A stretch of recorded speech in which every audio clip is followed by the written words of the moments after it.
I always get frozen vegetables. It's cheaper that way, but a lot of frozen vegetables sometimes don't have enough carrots, so I am adding an extra carrot into their food, and I always blend it just so I make sure that they get every single piece of that carrot mixed into their food. Next veggie I like to use is celery. Again, I'm going to throw it in my little blender, but first the babies wanted some. I always use one big apple, but I didn't have a big apple, so I'm using two of them. I like to again blend it also because I feel like this way I make sure that every portion gets all the vegetables and fruits accordingly. I'm starting to realize that I need a bigger food processor now that I'm making my babies their food. I had to remove some of the apples because it was not blending correctly. So yeah, I think it's time to get a bigger one.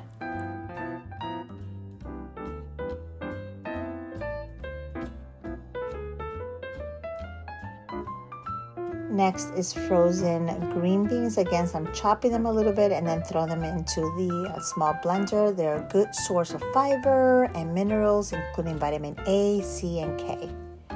Added a half of red pepper as well because again, it's another one that has great vitamins like A, C, and E, which is a great support for eye health, collagen production, skin conditions, and immunity.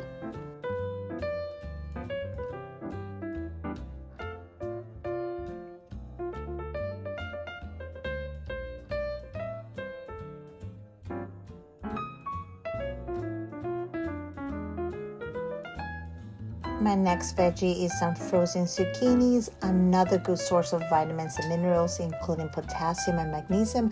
Also, is very low in calories and high in fiber, which makes it a good option for weight management and to support digestion. The next powerhouse veggie that I never forget is kale, which is an antioxidant. It also helps fight against cancer, high in iron, vitamin, calcium, and it boosts your immune system. Yeah, we never forget kale. Our next veggie is spinach. We also don't forget spinach. Again, it's high in iron and it's an antioxidant, and it has all the vitamins I mentioned before, A, B, C, and K. Sweet potatoes is a vegetable that you do not want to miss. Let me tell you why. They are a good source of beta-carotene, which converts to vitamin A.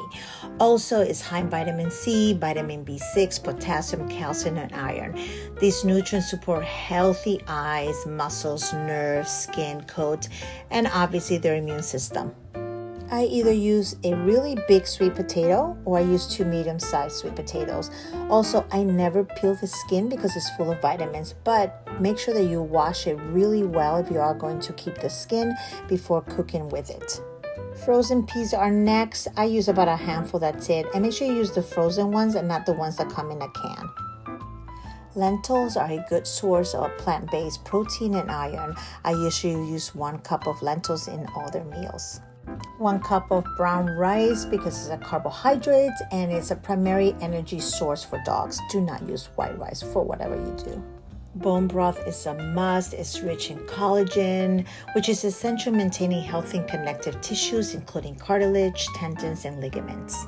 Another favorite for us is a can of pumpkin. Pumpkin contains prebiotics, which are nutrients that feed the beneficial bacteria in the gut. So it supports a healthy gut in dogs.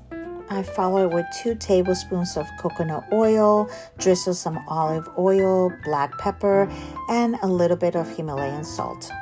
Not only is parsley great because it gives dogs fresh breath, but it's a really high source of vitamin K, which maintains a healthy blood clotting system and promotes liver health. I also added some turmeric. If you know, you know. It has amazing properties. Okay, so we have everything ready and we're going to cook it for about 30 minutes. While that's cooking, I'm going to start getting all the proteins ready. For this recipe, I'm using about 5 pounds of chicken breast. I tend to get my chicken breast from Costco, but Walmart tends to have it cheap there too.